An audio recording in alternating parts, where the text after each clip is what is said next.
job done by security agencies, admits there are a few bad apples in the basket who must be dealt with, even as the wave of kidnappings and abductions remain unexplained. PS Omollo spoke exclusively to KTN News' Ken Mijungu, who spent a day with the PS, who also says the national government has not weaponized the national government administration officers against their political foes, as impeached former Deputy President Rigathi Gachagua claims he's targeted for speaking the truth. In 3 months alone, 97 women were killed. This is an average of a woman a day and 30 of them a month. The women, mostly young people, were found murdered, their bodies mutilated, and in some cases, parts of their bodies were missing. These are police records, and these are reported cases. There could be more out there. In July, several bodies were discovered in a dump site in Kware. Again, majority were women of diverse ages. A suspect was arrested, but later mysteriously escaped from one of the most guarded police stations in the capital. His trail went cold. The police seek the help of the public to recapture an individual whose arrests hours after the discovery of the bodies left more questions than answers. Last year, the country witnessed one of the worst discoveries in Kilifi County when more than 400 bodies were discovered in shallow graves in the expansive Shakahola forest. Again, women and children were the majority. These three occurrences have no connection, but the constant is the gender most affected.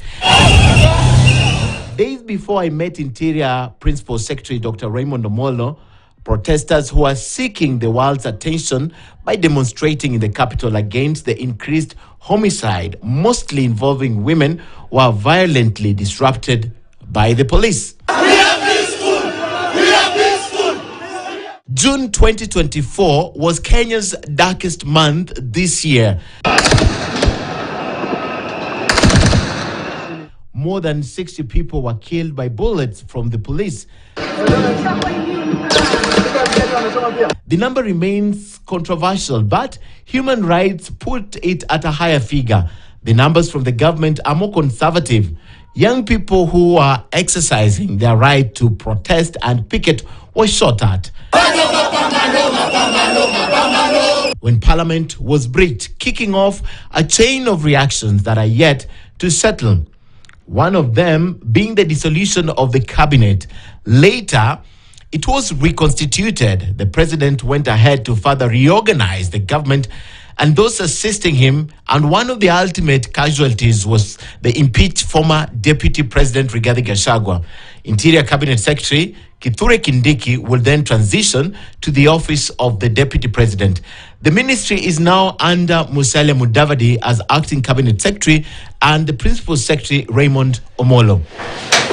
Close to 2 months later, I sat down with Raymond Omollo to take stock of the country's security, him being right at the core, the center of national security management. The corridors, how many times do you walk these corridors in a day? Several times, starting very early in the morning. Yes. Of course, you have to move from one office to the next. Yeah. At times you get out of Arambe House, dash State House, come back. And it can go until very late in the night. Back and forth the whole day. Just depends on who is who you're meeting, the people who are coming to see you. Yeah. But also just the regular operations of the office. So this is your office? We can get it? Yeah, welcome. Okay. Thank you. So this is my office. But one of the things that will stick with UPS is the errant police officers who have been accused of being trigger happy or being violent. And as a PS, this sits on your conscience in this office. And the assurance is not enough. For example, the president saying that they shall be accounted for the people who lost their lives as a result of that. How going forward do you plan to deal with this? Because this is an aspect that Kenyans will hold. It's on your head forever as a PS. First, Ken, I must admit that the police officers have done a commendable job in trying to just keep the country safe. Now, while at it is possible that there will be a few instances of excesses which might occur. But again, on the flip side, we need to look at some of this in context. And also, we must, just like the president say, we must give the constitutional institutions that are charged with the oversight role to do their work. And as a government, we are doing exactly that. Mm-hmm. But even internally within the police, there is an internal process and mechanism of dealing with some of these cases. Okay. And I am certain that in the fullness of time, where we've had cases that would need to be followed up and dealt with, the law will take its course. Mm-hmm. But we must appreciate that by and large, the police are doing a good job, and they need to get our support to be able to continue keeping us safe. As the Interior Principal Secretary, Omollo is in charge of the national security. He works closely with security agencies across the 47 counties. On your wall, I can see the map of Kenya and the map of counties. Doesn't this just remind you of how big your task is? Every single day you come in, the first thing is the picture of the president, the portrait of the president, and the map of the whole nation. It speaks to a bigger thing, in the sense when you think about 47 counties, you think about the whole nation. But again, this State Department has very valuable and professional officers who make the work seem very, very easy. Yeah. And each bit of it speaks to the next component of it. Now you have 47 counties, very diverse, with different issues, but at the same time we are one country. Yeah. And in as much as there is uniqueness across the different counties, overally there are things that generally cut across. Okay. So if it's about services that Kenyans need, it doesn't matter whether someone is in Lamu or Mandera or Kisumu, their issues are pretty much similar. Okay. In a normal setup, of course, from time to time, you have the county commissioners who give you an update of what is happening. Now, from that, you will be able to isolate what are the issues that you need to follow up, what are the issues that needs to be escalated, and that then gets consolidated for, of course, other decisions that then needs to be probably made either at this level or at a higher level. Okay. Yeah, but then in the same fashion, then we also communicate down to the lowest level. Okay. Yeah. I can see 3 phones on your desk. Is there a direct phone to State House that when it rings you have to pick it? Probably don't want to discuss that. Yeah. No, I'm just wondering. Interior and coordination of national government is one of the key ministries in the government setup. So key that in 2 years that Kithure Kindiki was cabinet secretary, he never traveled out of the country. I wouldn't say I'm privy to their internal operations. Okay. But while this is the first job he has held in the national government and specifically the executive, Omollo has been a lecturer, worked in a bank, worked for a non-governmental organization, and worked as a parastatal head. But this is sitting nice right next to me. What is this about? It's Widows Empowerment Ambassador, Dr. Raymond Omollo. What is this about? It's right here in your office. Perhaps one of the only private things in this office that I'm saying. Yes, so that is something that I do in my private capacity in terms of just trying to support the less fortunate within the society. Mm-hmm.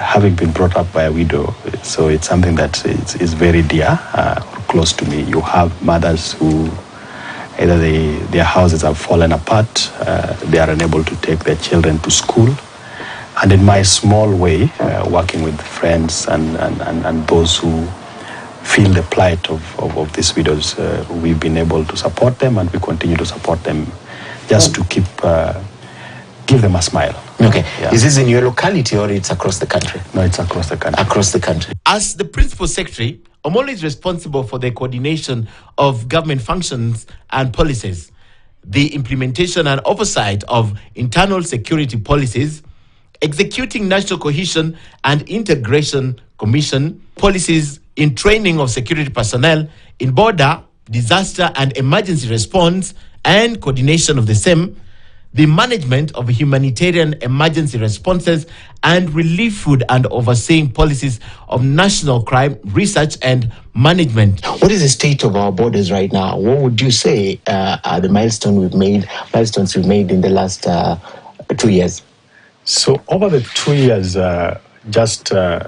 maybe if you think about Kenya as it is, and you rightly pointed to the map, so we have Somalia to the east, then up north you have Ethiopia and South Sudan, then to the west you have Uganda, and then down to the southwest you have Tanzania. Mm-hmm. Of course, the longest stretch is with Somalia. Yeah. And when you think about it, given what has been happening in Somalia over the years, that is where the biggest security threat lies. Remember, we still also have our officers from the Kenya Defense Forces based in Somalia. Mm-hmm. And because of the issues in Somalia, that entire stretch in excess of 700 kilometers is very porous. We do not have active or formal crossing points. So you get a lot of movement of arms people across, which in the end makes it difficult to govern. But again, our officers have really done a good job working with the communities to keep that areas safe. Mm-hmm. Then, of course, with Ethiopia, the main challenge again is the trafficking of people. With Uganda and Tanzania, it's largely around illicit trade or trade in contraband. Now, we have within the ministry and within government, we have a multi-agency framework, which we are calling the Border Controls Operations Coordinations Committee, which I chair. It brings a number of agencies, KRA, it brings Ministry of Health, it brings immigration, and a number of agencies who then work in a coordinated fashion so that we make it easy for movement across borders. And progressively, over the last 2 years, we are in the process of completing 2 main border points. Of course, there are a number of one-stop border points that have been established and set up that has made it very easy. Yes. The region has had its fair share of challenges, which then has the net effect of also affecting us as a country. But by and large, we have managed to secure our borders.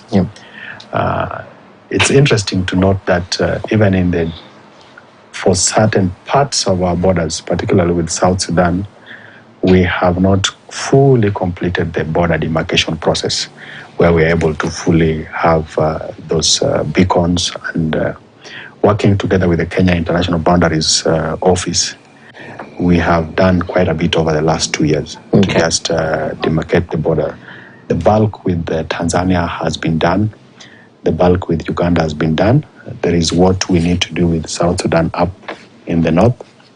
And then, of course, with Somalia, it's pretty much okay. So that has helped to contribute to the state of the safety of our borders. Mm-hmm. So apart from isolated cases of smuggling of contraband, it's fairly very okay. And if you look at trade, we trade a lot with our neighbors, particularly Uganda and Tanzania. So there's quite a bit of clarity in terms of the movement of goods and also the people. Okay, Yeah. so that's about the border. One of the interesting thing about our borders also is in the last 2 years we've had very limited cases of terrorism or even threat of terrorism. What would you say, for example, you have been doing right with this? Because 2 years is a lot of quiet, which is a good thing for the country. What have you been doing with our borders?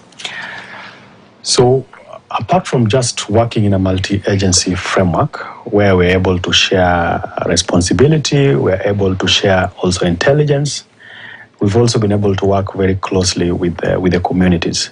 So there are a number of interventions that are meant to improve on the livelihoods of the communities, the border communities. So that has helped. Then there's been a lot of investment in terms of intelligence gathering and intelligence sharing. Tied to that is also the investment that we put in acquisition of equipment, which has also helped a lot. But we must also give it to our officers who are a part of the AMISOM in Somalia. Yes. Okay. Even though we expect that at some point they will be exiting that stage. But so far, their presence together with the other African countries has really helped to support what the security officers and the agencies are doing along the border points. Most of his work in this ministry, I learn, is in the field. If he's not visiting people sponsored under his foundation, he is in the field. And one of his key responsibilities is to ensure presidential events go as planned. These are very good grounds. I think the only thing we'll need to do is to just work on some drainage. Of importance is the recent abduction to Kenyans, kidnappings, and enforced disappearances. From protesters to politicians, activists, journalists, everyone seems to be fair game. The government says these were arrests. Police, they say, don't kidnap. But were they? Kenyans really want to know if the police are not doing the kidnappings and abductions, who is doing it? Can I think what we need to look at is if there are abductions, which I would not want to say that it's not happening, because there's an active conversation.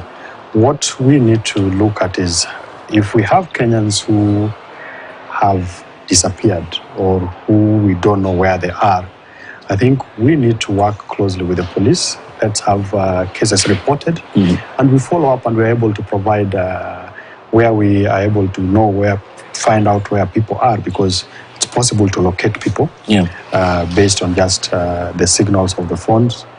But at the same time, it's also possible that if someone left and did not come back, we can be able to follow the trail. But you see, that is only possible if there is an account of what happened.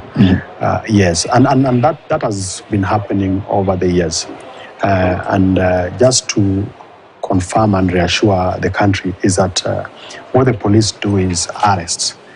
When they will arrest, they will identify themselves. They will book people in the police station. And when they need to charge them, they will charge them. If there is no need to charge, after interrogation, They'll be released. They'll be released. Less than 3 weeks ago, the impeached former Deputy President Rigathi Gachagua claimed that the government is using local administration officers to harass and intimidate politicians. He claimed he was denied security and left vulnerable. He was targeted and could have been harmed. Something happened in Limuru like 2 weeks ago, and there was a complaint from the impeached deputy president that the government was using the national government administrative officers against him in Limuru. Nothing could be further from the truth. The police were nowhere involved in anything like that. Neither was the national government administration officers. In any case, the people who are involved or who are suspected to have been involved in that fracas, a number of them have had to record statement with the Director of Criminal Investigations. I do not want to go into the merit or otherwise, but we would let the investigative agencies do their work.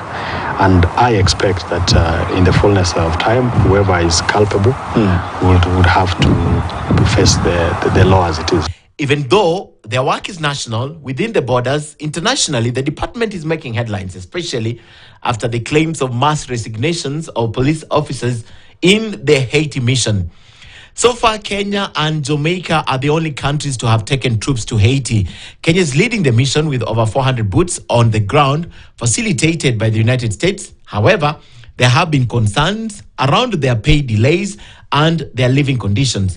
The troops have made remarkable progress at taking over the rebels' critical installations and supporting the government of Haiti. 20 police officers in Haiti have tendered their resignation. How many have you received, and why are they resigning if the government is saying that they are indeed paying them? Why are they resigning? Number one, no officer in Haiti has resigned from their job. And I would want you to take that as a point of fact. Yeah. And this has actually been reaffirmed yesterday by the head of the team in Haiti, who gave us a very clear statement on the state of play of things in Haiti. And I would want to appeal to the naysayers and literally the rest of the country. These are officers who are dedicating their time and service to the country, but beyond that, to support and serve humanity. We owe them a lot of gratitude, and we really need to support to ensure that they deliver in that United Nations backed mission in terms of bringing peace back to Haiti. Okay. Yes. Back home, there are also questions after the National Multi-Agency Command Center was domiciled at the Langata Barracks. Why did you put this multi-agency under the military? Because it's domiciled somewhere next to where we are. That is not true. It's not under the military. What the military will be doing will be on standby should we need their support, particularly in terms of air assets. Yeah. And also because the military have been part of our security infrastructure. They are securing our borders. They are involved in missions in our neighboring countries. And that experience counts for something. Ken Mijungu, KTN. Keep them away from this. Did you need parliament for this? We are not deploying the military locally, so there's no need for parliament. Okay.